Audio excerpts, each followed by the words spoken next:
Hi, Omar. Hello, Oakley. How are you over there in Hawaii? We're doing well Okay. in the land of paradise. Particularly, we just heard in LA that they're entering curfews, so it's crazy times. It's perfect for our topic today on gratitude as we move through our theme of the little things this month. So that's an obvious thing to be grateful for. Yes, indeed. Mhm. Good to see folks here. Hello. Hey, Hi. everybody. Thank you for joining us today. We have some old friends and some new friends. Mhm. Teresa and Daniel and Marilyn, Joanne, Molly. Thank you so much for joining us. So I have to, before we jump into this week's topic, last week we were talking about posture and alignment. Hi, Amy. Perfect timing. And this is actually perfect, Amy, that you joined, because all this week, as I was walking or just sitting, and I think it was you, Amy, who shared the collarbones stretched out. And it was the best just way to center and find that alignment. And then I think it was Denise that shared heart to God as a way to then sort of center that way. And so, Amy, you had me sort of going horizontally, and Denise had me sort of thinking vertically. And I was like, there's a good place of alignment. So I want to thank you for those wonderful shares last week. I don't know if anybody else had a little bit more attention on their posture, but I just wanted to give that quick shout out. That's so awesome. I definitely did for sure. I was thinking about it every day. Even right now, I'm like readjusting, because I'm on Zoom all day long with my clients. And it's so easy in order to create like this sense of intimacy to lean forward, to kind of like get into the screen while my young clients are sharing. And there's just something I start to collapse and I was like, no, no, no, no, no, la, la, la, la. Just leaning back. It was really good. Yeah, I mean, I'd love to hear if anybody else thought about just their alignment a little bit different in the last week. Amy. I definitely was lifting my heart to God or to the sky, whatever Yeah. came to me at that moment, which I loved. And I also, Oakley, I think you said during the meditation something about melting your heart, but I just kind of broadening our collarbone and softening through my heart. And I was like, oh, I like that. It just felt very open and vulnerable at the same time, which just felt great. So thank you Um, guys all. yeah. Thanks for remembering that. Yeah, there's always, I think sometimes when we think of standing up straight, there's sort of a severity we can bring to it. Like, I am up straight, I am ready to face the world. And so I always am like, let's just soften the heart. Mm. And just it kind of brings this ease to the whole thing. That's awesome. Yes, awesome. Thank you both Yeah, Mm. all. totally. So what do Dive we in. have? Well, yeah, what do we have this week, Oakley? We have gratitude. Mm. Hmm. And intentions. And intentions. You're right. We said we would add intention. That's right. And it was somebody suggested on one of the previous Gymcasts really wanting to dive into the practice of intentions. And so we felt like marrying the topic of gratitude and intentions was a great way to kind of think about what is it that we're planting. Hmm. And just so this is a topic that I really love. And it's actually one that Omar and I started talking about uh, almost a year ago. And so it is on the app too. So we'll go through new material today, but there's some content on G Thanks, the app, um, where I'm talking about how to use gratitude to create your intention in the world. Mm. All about North Star and vision and creating an intention in a scenario, whether it's a business meeting or a relationship or a hard talk. So we'll dive into some of that today, but as a resource, I want you guys to know that. That's awesome. Yeah. whenever anybody brings up the word intention, I think of my business partner. He was at a dinner, I think last year, with Bishop T.D. Jakes, and Bishop Jakes said that the only difference between planting something and burying something is intention. Ooh. And with that intention, one expects growth and renewal, and the other one expects decay. Mm. And so all of a sudden, like anytime we think about intention, I think about it as a seed. It's this seed that we're planting. And if it's a seed that we're planting, we know that, an intention is the start, but you got to water, you've got to like make sure there's light.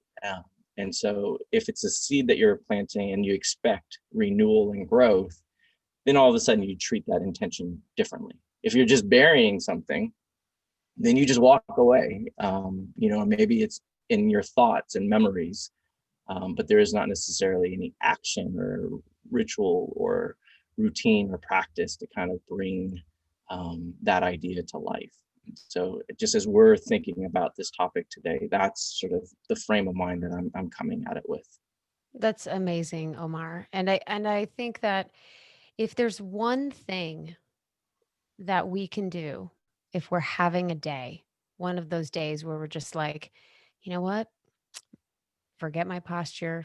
I don't really care how my breath is. Like, screw it all. The one thing that can actually shift your day is your intention. Mm. It's that powerful. If I have to get up early and I have a huge day and I just don't have the energy or the space or whatever it is to sit and do my meditation practice, I'll just sit for 2 seconds and set my intention. Mm.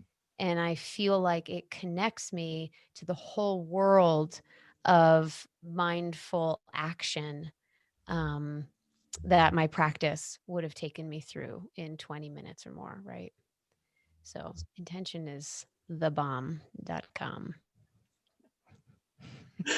Just drop a I .com. did. I did. My sister texted me that yesterday and I laughed out loud. So I thought I'd use it.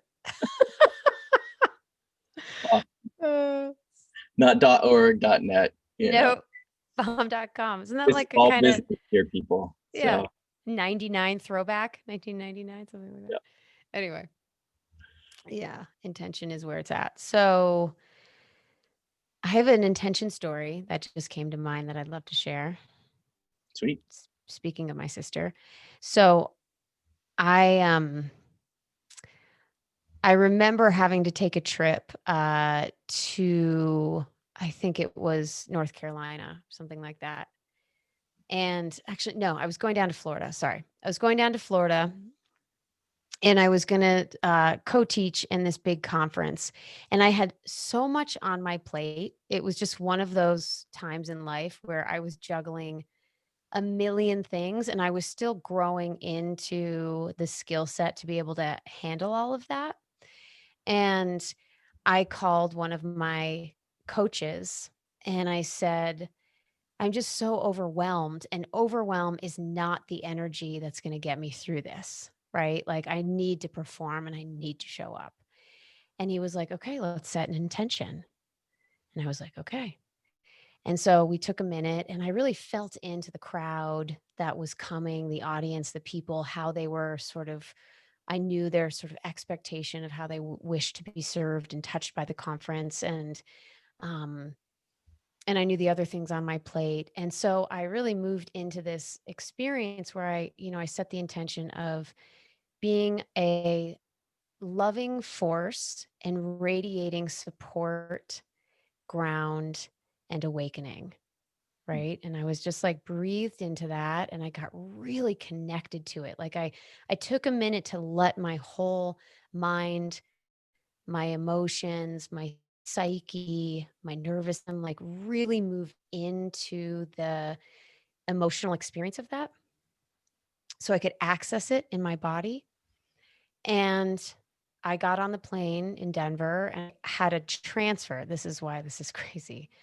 I had a transfer in Savannah and then I was going down to Florida. And I got off my plane and my new plane was the gate next door. and I was walking to this gate, literally 100 yard, and I ran physically into my little sister. And I was like, it was crazy because we're really close. And, I was just doing my work stuff. So I didn't tell anyone I was getting on a plane.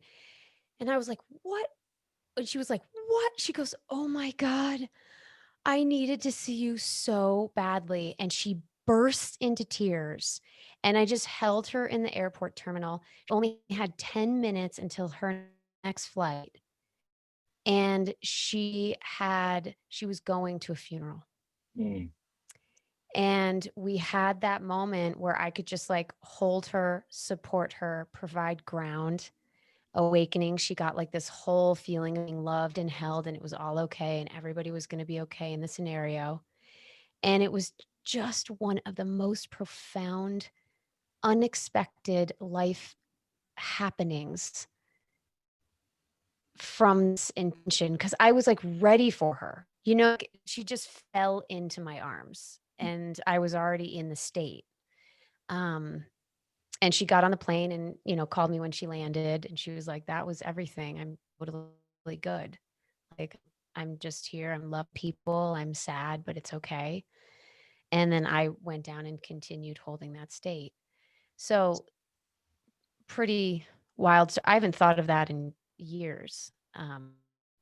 But that intention really, it rippled out so far past what it was set for. And I think that's the magic of intention is it actually has this quantum effect on our day and our relationships that surpasses the actual event that calls us to set the intention. So fun. I hear you in some ways almost referring to intention as alignment. Yeah. Last Right. week was about our physical alignment. I feel like intention is sort of where's our energetic alignment.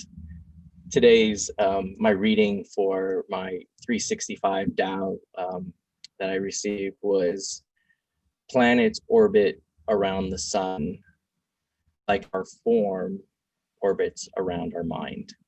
Oh, wow. And so essentially this idea that our form is not just our physical form, but it's our feelings, it's our thinking, our energy. And our energy orbits around our mind. And so it's really then the quality of our mind and what are we sort of allowing it to be. And once that is sort of centered, then gravity kind of takes over. Then you're not actually sort of responsible for aligning everything else. It's just that one thing, which is, okay, what is the state of my mind? And can I align that? And then everything else kind of falls into place, like meeting your sister. Totally. An Said airport. so well. That's so said, just all is aligning our mind and everything else will fall into place or fall where it should. Right. Because we can't control anything outside ourselves. I love it. It's I my think the favorite beautiful thing about topic. that too is just that I don't know. I always just then think about that sense of gravity that then pulls everything along, and that you're not responsible for all these multiple pieces that you're trying to sort of move into place. And I think that for me, the sort of the space that I've been in lately is the balance between synchronicity and causality. So much of my life has been sort of, okay, if I do this, then that will happen. And as sort of somebody who's ambitious and wants to get things done, it was very easy to get locked into it. But sort of taking a step back and saying, okay, let me focus on the sort of quality of my mind and let the synchronicity kind of let things fall into place. Then all of a sudden you actually are using your energy in a more sort of, I guess, for lack of a better word, a strategic sense, right? Because it's sort of like, okay, let me use it when it's actually needed as opposed to like just scattering it all over the place. An intentional sense, Omar? There we go. Exactly. We should talk about that. Yeah. So the one thing that I think is really important about intention is the emotional connection we have with it. Mm. And it can be a mental thing for sure, but it's actually that emotional effort that we make to connect with the intention that actually allows our brains to start to produce the chemicals and thus like magnetic field quality and all of these things that are set into motion when we really allow ourselves to feel it. So even if we don't feel it for the rest of the day, it really helps to anchor it in our bodies, minds, hearts, and spirits when we allow ourselves to connect with it emotionally. So I don't want to underestimate emotions here. It's not just a mental construct, right? You may get to it mentally and say, okay, the best thing would be is if it worked out for everybody and that I got this end of the deal and da da da da da like that. But then you really have to take a moment and feel what it would feel like to have that manifest. Mm. Example being one of my young clients this week said, hey, I really want to talk about going home and seeing my family for Thanksgiving. She's in the state of Colorado, so not traveling too far. And I said, sure. And she has a lot of stuff going on with the family. A lot of dynamics are shifting.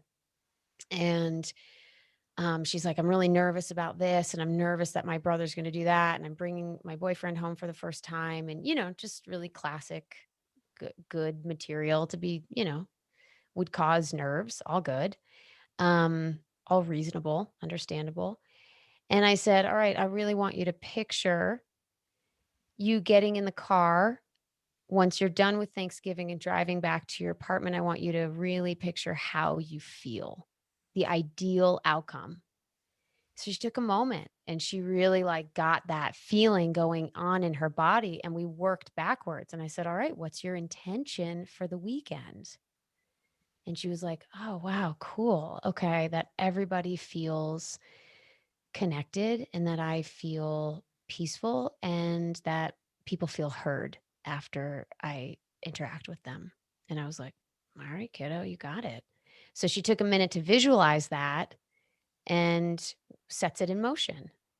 So it's a north star for our mind and our body and the nervous system is what I mean by body. But yeah.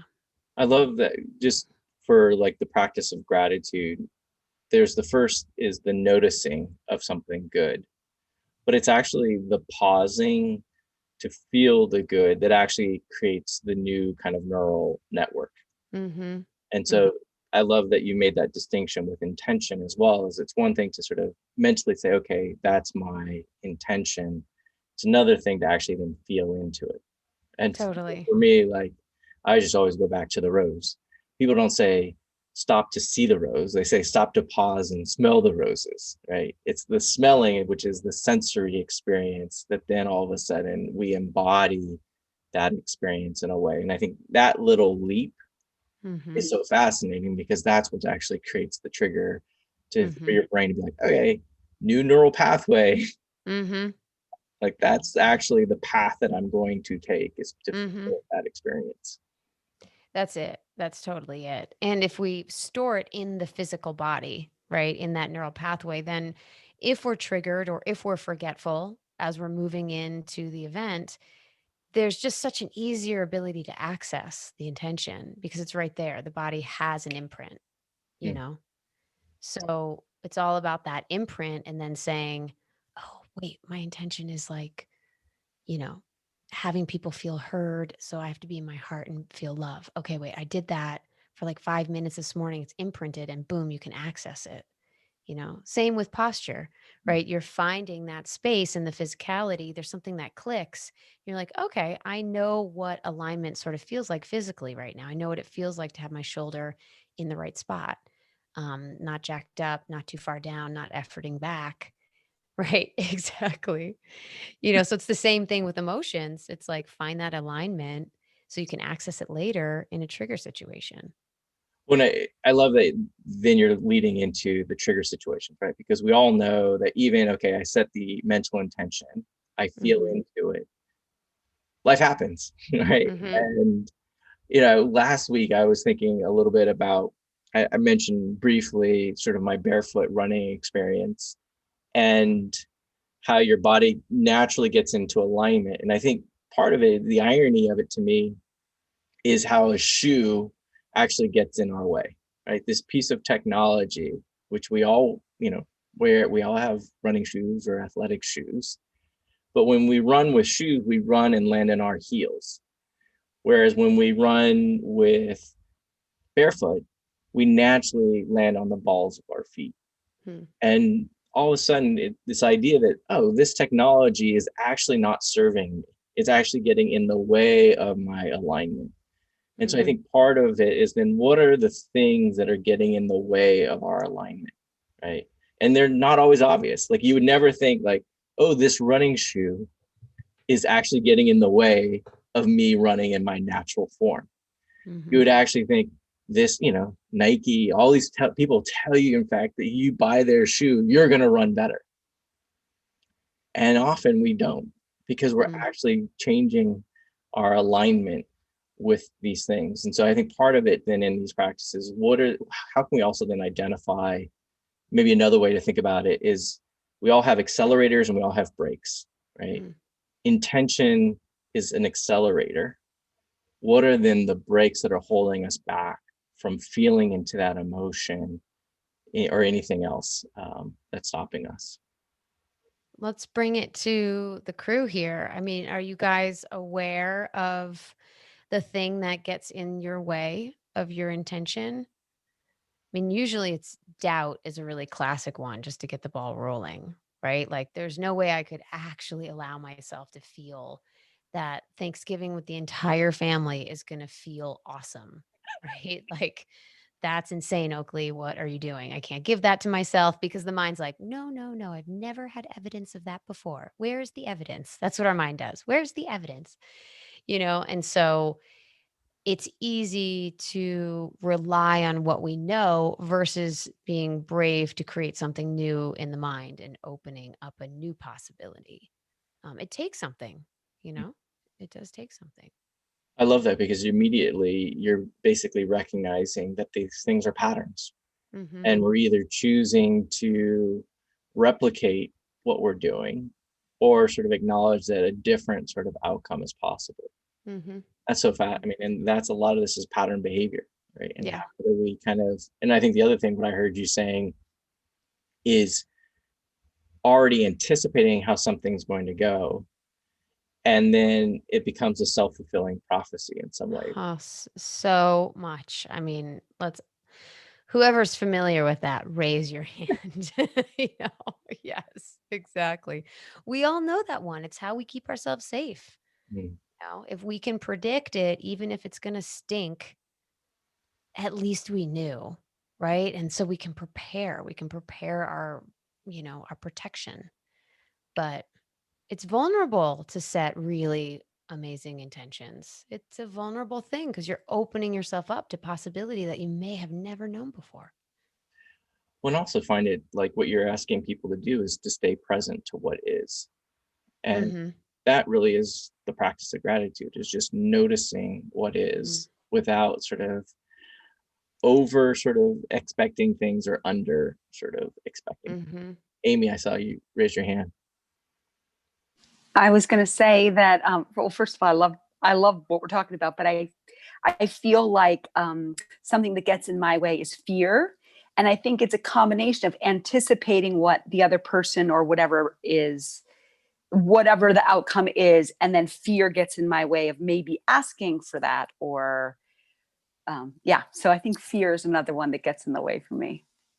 That's a great one. I mean, we all know that one. I'm raising my hand right now. Right? It's I kind of look at emotion in two categories, either love-based or fear-based. Then the fear-based emotions tend to bring contraction, and the love-based emotions tend to bring a sense of expansion. Um, and so that's such a classic one. I want to have a therapeutic moment on that one, Amy, because I think like so many people can relate to it. I think you're really serving a lot right now, right? Um, so many of us try to manage other people's reactions. And we manage those reactions by trying to anticipate what they're going to say and then create our narrative in response to their anticipated, probably, maybe thing they might say, maybe, probably, right? And so intention, especially, and gratitude is a love-based feeling, right? It brings expansion. So coming back to intention, there's an aspect of having to let go of patterns of taking caretaking where we can't control, right? I call it the scenario planner, right? We all have a scenario planner inside, right? That's like, A well, biased one. a biased one, totally. A biased one who sort of can predict how it's all going to go down, right? And then we start putting together our strategy. And we haven't even been there. We haven't even walked through the house. Like we don't even know what mood anybody's in actually, right? But we do, because in our head, we have archived everything that we've collected over the years about this scenario, about these people, whatever, about the individual, about the possibility of the outcome. And so we get into like our scenario planner archetype, right? That solves before there's even a problem. Now, this is what I find interesting about this. Knowing the power of intention are, as Omar said, it's sort of a foregone conclusion. Are we actually reinforcing the scenario by showing up and being ready and prepared to play into it? Right. So, like, if I show up at the family house for Thanksgiving and I'm like, you know, Uncle Jack's gonna drink too much, and who and Lucy's gonna be upset, and the kids are gonna be crying, and like, oh God, they're bringing that damn dog. It's gonna get like the hair all over the couch, and you're thinking like, oh, and somebody's gonna want gluten free, and I don't have time to go get that damn gluten free pie, and somebody's gonna have a gripe, right? And usually everyone's gonna have their own gripe. Am I really preparing for that and creating it? Because I'm putting my mind there. Right. So I think we have to take a little bit more responsibility sometimes. There's this opportunity here to move out of saying, wow, I'm just sort of like a leaf on the wind of these scenarios, right? Or sort of a victim to circumstance, and see, where am I actually participating Mm. in creating this? It's like Because it's comfortable and familiar. it's I love this topic of fear because it's such a fascinating one. And I love, Oakley, that you immediately contrasted that to love. Mm. And to me, it's kind of like, are we leaning into brokenness, or are we leaning into healing? Are we leaning into wholeness, or are we leaning into separation? I just recently joined this men's healing circle. And earlier this week, one of the men shared that he's like, who is the I that is so hurt? Mm. And I just love that question, because to me, I'm like, who is the I that is afraid? Mm. And all of a sudden, you're kind of what it is. It's the I that is projected, like literally into the future. You're projecting this I into some scenario. And I think part of the challenge, again, is how do we stay present and comfortable with just what is in each moment, and accepting sort of what is in each moment. Mm-hmm. I remember watching this great conversation between Deepak, I think it was Deepak Chopra and Sadhguru. And they were on the stage, and the moderator said, well, you have each been teaching this work for 30, 40 years, however long it's been, right? I'm probably being generous on the time. And Deepak went first, and he went for like 30 minutes about how his thinking has evolved over the last 30 years, right? And then I think it was Sadhguru. He's like, I try not to think. And that was it. And I was like, oh my goodness, he just dropped the mic so hard on Deepak's toes. It was insane. Because, part of all of what we're talking about is our thoughts. Yeah. Right? Like we're overthinking what's happening. And again, I'll just go back to this idea that the planets aren't thinking about how they're orbiting around the sun. They're just orbiting, right? When we start dwelling into our thoughts and our feelings, and we're trying to anticipate where they're going to go versus letting them just orbit. And let the mind just sort of like, well, there went that feeling. It's now circling around. It's, like, let it just circle and let it go and let them fall where they may. And I think part of that then, and this is why I love this question, Amy, is like, a lot of it then is, what is our fear? What is the fear that we're holding on to? And all right, Amy's going to tell us. Yeah. I was just going to say, or is it even my fear? Like somebody said something to me the other day and it kind of got into my little orbit. And all of a sudden today something happened and I'm reacting like that's real. And I'm like, wait a minute. Nice. But it's like one of those things, like, that's not my thought. That's somebody else's thought that kind of wormed its way in. And I've got to let it find the exit, sort of. Girl, that asteroid's not mine. Yeah. Like, let that shoot past. So this is huge, y'all. This is huge. So one of the core techniques in my work is giving back and taking back energy that's not yours and taking back stuff that is yours. This will sound maybe a little esoteric for some, but try it because it doesn't matter what you really think about it. It works. And it doesn't need to be some esoteric magic trick. If you take that thought and say, the moment you took it on, right? And you say, this is not my thought. This is your thought. And you picture the person in front of you. And you say, I give this back to you.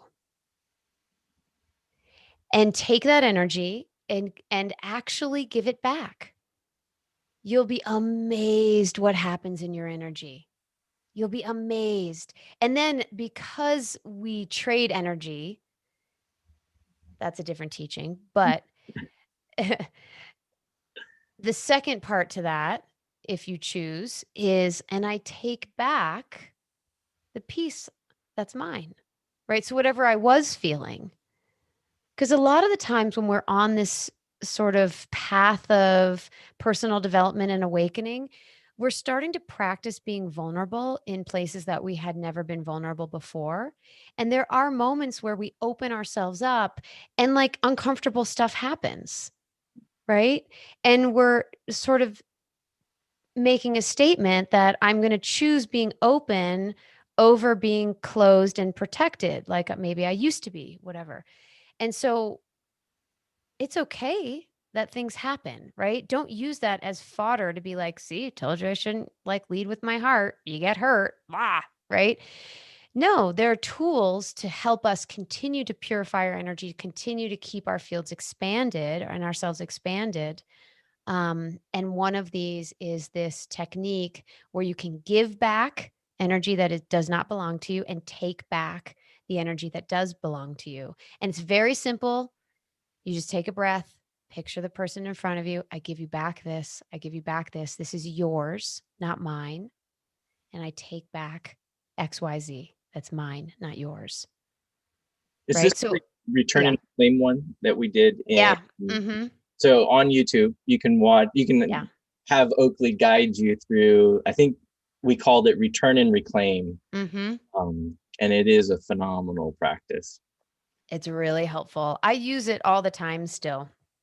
Seriously, it's the thing that like in my back pocket is my iPhone and this tool. Like that. Those are the two things in my back pocket. So I love it. Use it as much as you want, as much as you can. One side note is saying, I don't want this, take it back, is wrong. I never use language like that, but we're not going to spend the rest of class on this. So I'm just saying that puts the power in their hands. I don't want this. It's yours. Take it back. Well, they're not going to take it back because they didn't even know they gave it to you. Right? So be responsible for your own energy and declare what's allowed in your field and what's not allowed in your field. I give this back to you. It's yours. It's not mine. Thank you. What I love about that, Oakley, is that all of a sudden you're not placing blame on that asteroid, Totally. right? Because if somebody shot that asteroid and they didn't even know they shot it at you, and you're like, this thing's in my orbit, and then all of a sudden your brain's like, and it's their fault that this asteroid's in their orbit, and they didn't even realize they shot that asteroid, right? Like, Bingo. so fascinating. That's it. The other thing that you said is just about vulnerability.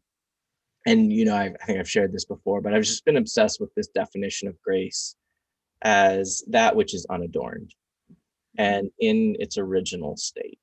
And I think part of it, and then what I heard you when you said about that, about vulnerability, when we're in our original state, we don't have any armor. Mm-hmm. And I feel like what fear does is fear just adds armor. And every time we add armor, then we're no longer kind of connected to our state of grace. When these adornments, even the beautiful adornments, can be armor. And so to me, it's sort of like this process is about stripping away and actually sort of staying into that space and being comfortable with discomfort. I mean, maybe that's part of the challenge to all of these practices, is that there is a little bit of, I've got to be comfortable with this discomfort. And, when I think about gratitude, and I kind of came up with this as we did these Thursday sessions, was every week I said, gratitude is the practice to make visible what you value. At the same time, though, what it also helps us do is to become aware of what we take for granted and make invisible. And then all of a sudden it sort of occurred to me that really what the practice of gratitude is to become clear about what are we making visible and what are we making invisible. And it wasn't actually just noticing good, it's actually noticing some of the challenges and the difficulties, these sort of things that interfere with our intentions. But instead of resisting them, this is why I think this practice is so amazing. You're sort of like, oh, I'm going to return it and reclaim my original state.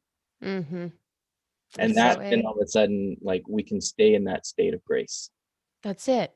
Because nobody gets blamed. Nothing needs to happen outside of returning and reclaiming it. Because it can be that simple. When we blame, then all of a sudden we're actually perpetuating all those challenges. Like if for every action there's an opposite and equal reaction.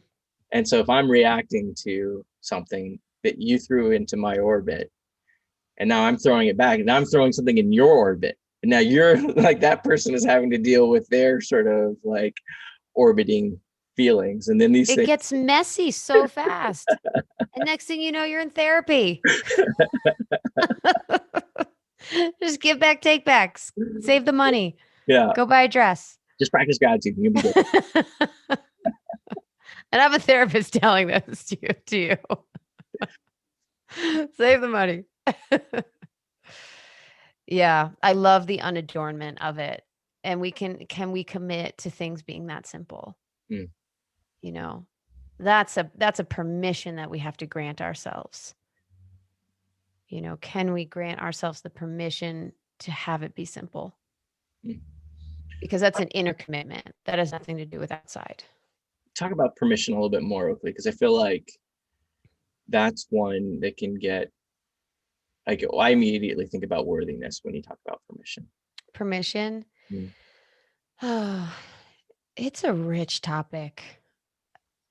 I was really lucky to be at a conference with one of the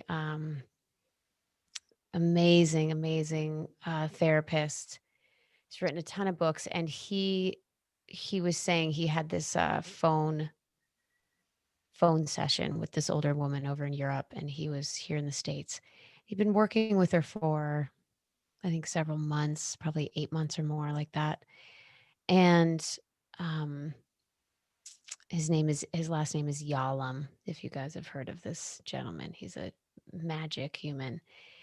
And she was wrestling with this relationship with her sister. And he said, I give you permission to be free. And he just said it came like through him, and something in her cracked. And she finally just was able to let go of this sort of grievance that she had been carrying for so many years against her sister. And she put it down, because someone gave her permission to put it down. And so I think a lot of the times we don't have people granting us permission outside of ourselves, and to grant ourselves permission for the thing that our heart wants, which is peace, which is simplicity, which is deep connection, or whatever it is for you, and to say, wow, I'm going to give myself permission to keep it simple, Makes me think of that Nelson Mandela quote where we're not afraid of actually how small we are. We're really afraid of how big we are. Mm-hmm. Something along those lines. Yeah. Yeah. And, I feel like that then is coming from that love-based place, that we are truly meant to be alive, to live with joy, and be loving. Absolutely. I think that permission sort of helps us dissolve guilt. Like, maybe I shouldn't be outspoken. Maybe I shouldn't be that big. Maybe I shouldn't take up so much space. Maybe I should apologize for that. Da da da da da. And as we're living our lives, it's like I give myself permission to be bright. I give myself permission to go for it. That's one I use a lot with the young crowd in my practice, right? Can you just give yourself permission to go for it? They're like, wait, what? Right. And so I think we need that reminder. Forget being 21, right? Like, I think we need that reminder every day. I have a little quote right in front of us right here on my desk that says, be the one who decided to go for it.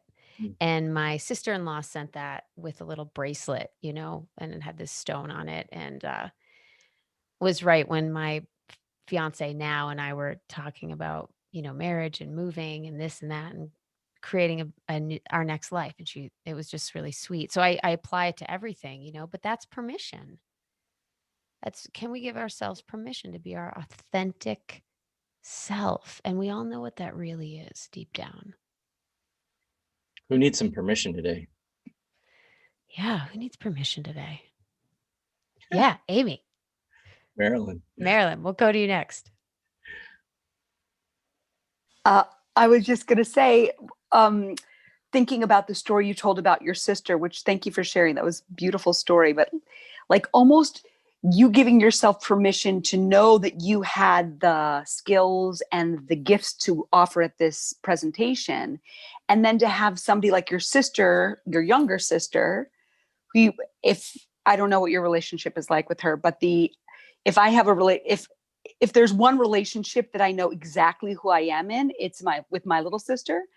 So that idea that you ran into her when you needed it most, it's almost like the universe is giving you permission to acknowledge that and are able to give these gifts to one of the most valuable people in your life. So, oh my God, thank you for that. I just like gobbled that. I was like, wow, thank you. Yeah. Well, yeah. So I think permission is, I just was writing notes. I'm like, okay, that's going to be my new intention. Give yourself permission every week to give myself permission to do something that I want to do or be. Yeah. Awesome. Hashtag awesome. Yeah. Yeah. I think it unblocks sort of our flow. It opens us up to all of this grace and possibility and just all these yummy things we've been talking about today. Marilyn. Give yourself permission to receive. That's a juicy one. Yeah, I was actually raising my hand because I was kind of wanting your permission. We'll grant you permission. Tell us. This is a once in a Thursday night chance. Hold on. Ready. Oh. I'll call in the powers of Yalom. Okay. So what do you need permission for, Marilyn? I think probably if I were to phrase it correctly, which I won't do probably, is to let go of some things. I tend, when you were talking before about permission or things that would be blocking you from doing something, with me, it would be stubbornness. I tend to hold on to things. And I think what I'm looking for now is a way for me to tell myself to just go ahead, forgive it, let it go, be the better person, choose the higher road, because it's only making me miserable. But That's sometimes I it. can't get there by myself. You know what I mean? Like I would Yeah. like you to go. We have a very cute dog here right now. No, he's trying to drink my water. So, real quick, when you hold on to something, you said, I mean, who's the one suffering in the scenario? It's me. You, But right? there's that stubbornness. I guess it's like I'm holding on to it for some reason. There's a payoff. There has to be, but I don't know what it is. But I wouldn't be doing it if there wasn't. If you could imagine what it might be, what would you say? Well, only that it's an old habit. It's something that I've done, so it probably feels safe. Okay. But it feels terrible safe. Yep. So maybe you've outgrown the pattern. I hope so. Yeah. Well, that's a yes or a no. Well, I'm working on it because that's after listening to you, that's what I want to do is give myself the permission to sit down, to think about it, to set an intention and give myself permission to do something that's kind of frightening, which is to be, forgiving and new and different. Yes. Yeah. Okay. Well, Omar and I give you permission tonight to be totally new and different inside and out. Thank you. Definitely. Thank you. Yeah. And I would also say that, like, stubbornness, as you said it, to me, it's a quality that is neither good nor bad. It's like anger. Anger is neither good nor bad. It just depends on the circumstances. If I'm angry because there's an injustice, well, that is a righteous anger. If I'm angry just because I didn't necessarily get my way on something, then I'm probably not a righteous anger. And so to me, like, there's some things that are probably good to be stubborn about. And there may be things that are not good to be stubborn about. Right. And I think that then all of a sudden is like, so you have the quality, is it being best applied in this situation? Right. So it's not about judging your stubbornness. It's about, is this the right quality of experience for what is happening right now? Yeah. Yep. We call that discernment. Boom. There you go. There you go. Thank you. I give myself permission to be discerning. You see, stubbornness can develop out of scenarios where our life sort of depends on being stubborn. Right. And if we dig our heels in, it's what keeps us safe. And so as we mature and grow in our lives, like we all do forever, like always, it's a never ending, thread. It's really important to take a moment and ask ourselves, does that serve me now the same way it did? Right. And that's how you can get to this discernment that Omar is also highlighting here. Is it safe to be stubborn right now, or is there really no reason for it? What am I missing? Right. That's it. So notice that over time, we've developed a loyalty to something that now no longer serves us in the same way. So yes, like Omar was saying, it's that neural pathway that I just keep defaulting into. And the stubbornness riles it up. You upset me and I just become defensive and stubborn. That's my path. And I have to change it. I have permission to be vulnerable. There it is. Right. I don't want to go there. Yeah. That requires courage and a lot of other things. But yes. But you have been so courageous in your life already. You're here. Yeah. This is an act of courage. Being present. Not everybody will do this, and I think that, to me also, I think about them as ruts or grooves. Do I want to be in a rut, or do I want to create a new groove? Right. We all know our ruts. They're deep. But these practices with gratitude, the practice of noticing, meditation, mindfulness, each of them recognize that there are ruts. But if we bring awareness to our noticing, which brings us to the present, that, and then I think Oakley hit it at the very beginning, and then to feel it, right? It's not just to notice it, but then to feel. That's when the neuroscience is all of a sudden like a tailwind. And that's the other cool thing, is then all of a sudden you're not alone, right? Mm-hmm. All of a sudden you're having wind behind you, and that helps you go further. Mm-hmm. It's so good. Thank you. You're so welcome. Thank you. Permission. We started with intention and gratitude. We're on permission. I know. It's fun. I feel like a breath, Oakley. I don't know. Yeah. Feeling about taking a breath here. Let's do that. Let's all get connected. So, wherever you are, I'm just going to actually invite you to either keep your eyes open or close, whatever's comfortable and most relaxing for you. And just take an inhale and then just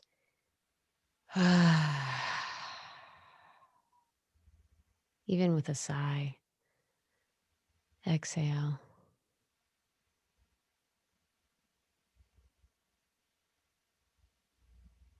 And let's take a conscious breath wherever you are. Exhale all your air to the bottom.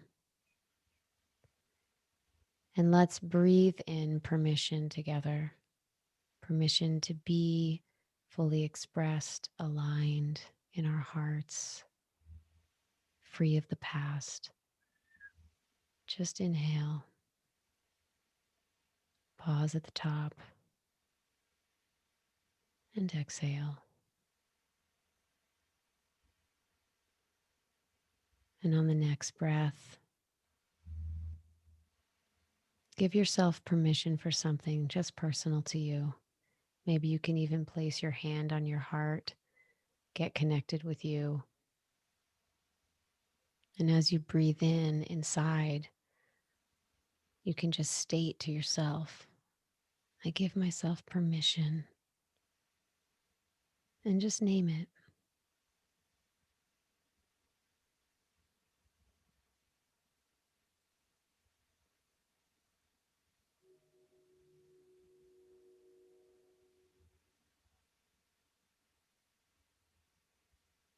And allow the body to relax around this gift.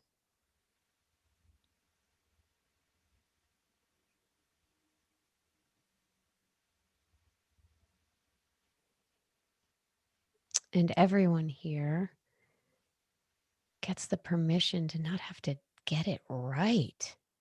Hey, y'all, it's okay. It's okay to make mistakes. We're all in this together.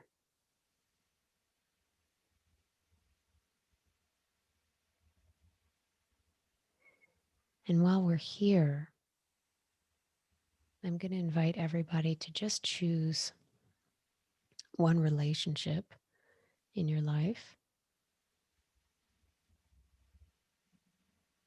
And the invitation is to set an intention in this relationship.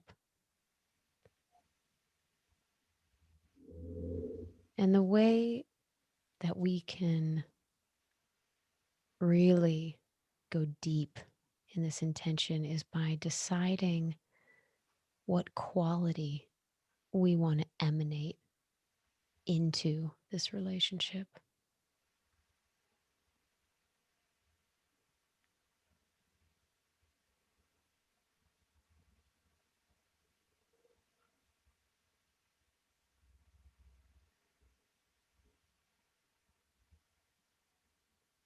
And if there's a scenario that you have that's coming up,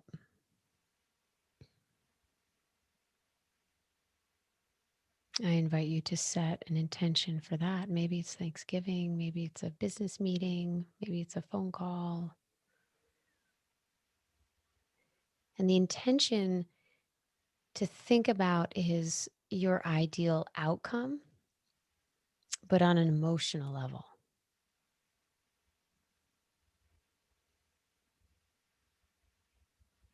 So my intention is to show up and then fill in the blank.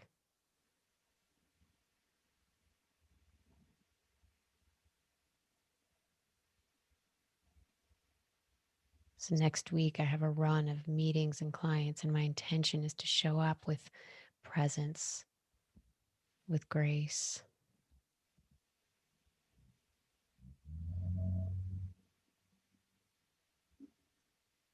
To have people feel heard and seen, and to have the highest outcome occur for all involved.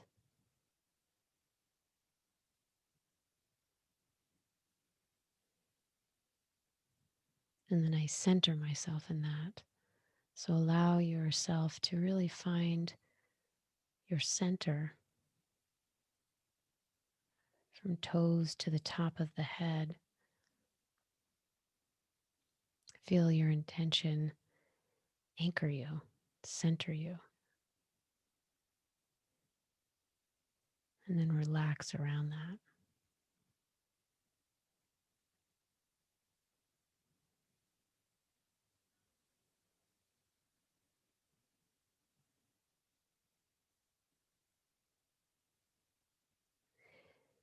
And remember, if you ever struggle with setting your intention, or if you're struggling with coming back to emanating a certain vibrational state, gratitude is the quickest way off the trigger train.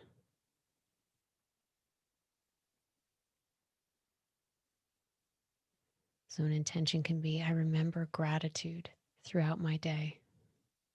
And you just come back to the little things, to the micro moments of what you're grateful for.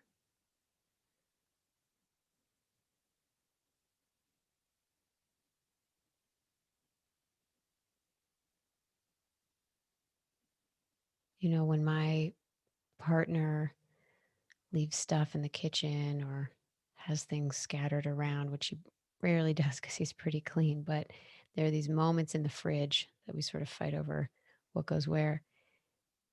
And I think it's something that would drive most people crazy.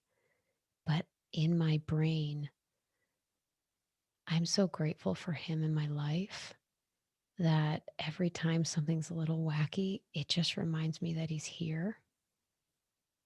And I feel so grateful.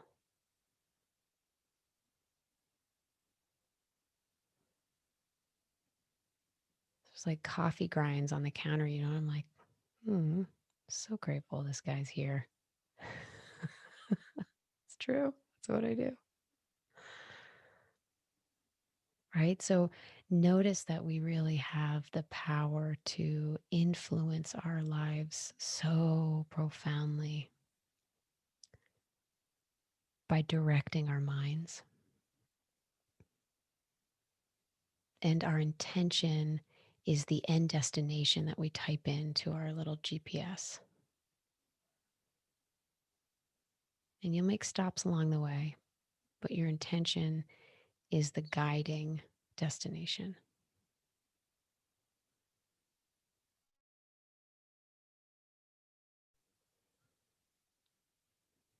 All right, so let's just take another deep breath in and exhale. Come back to the space, eyes open.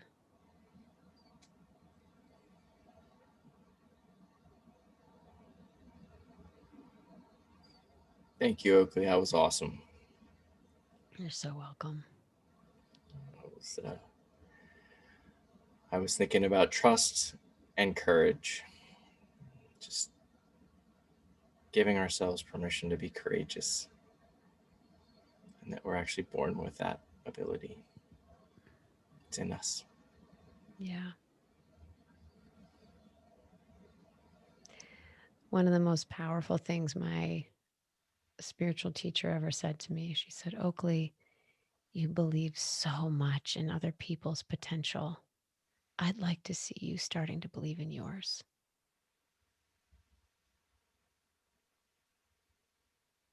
It changed my life.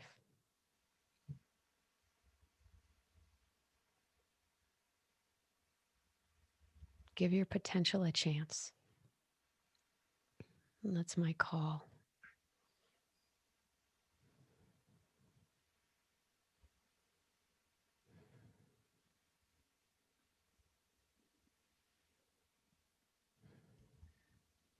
I think between giving your potential a chance and getting off the trigger train, Yep. pretty much sums it all up. It sure does, doesn't it? Sure does. We're not going to always get it right, and that's part of the game. Yeah. It's okay. But the intention is what matters.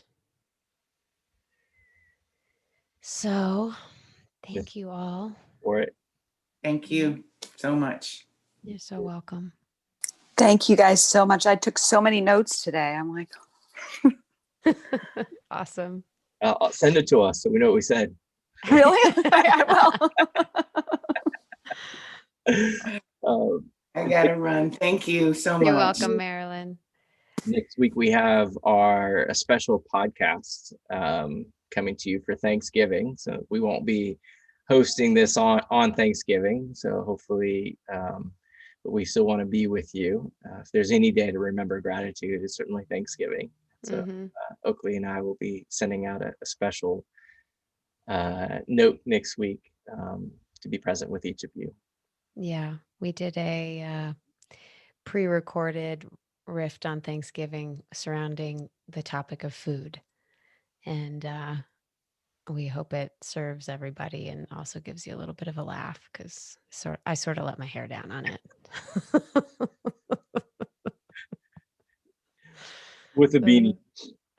We both had beanies on. We looked super hardcore. Thank you, Teresa, for sharing in the chat. Giving ourselves permission is very freeing indeed. Beautiful. Thanks so much for everything you offered tonight, Amy. And thank you, everybody, for being here. Your energy is so appreciated, and just we don't take it for granted. You make a difference by being here. So thank you again in this swirl of togetherness, and we'll see you on the far side of Thanksgiving. And we hope you enjoy our mini podcast that's coming to you next week. Cheers. Cool.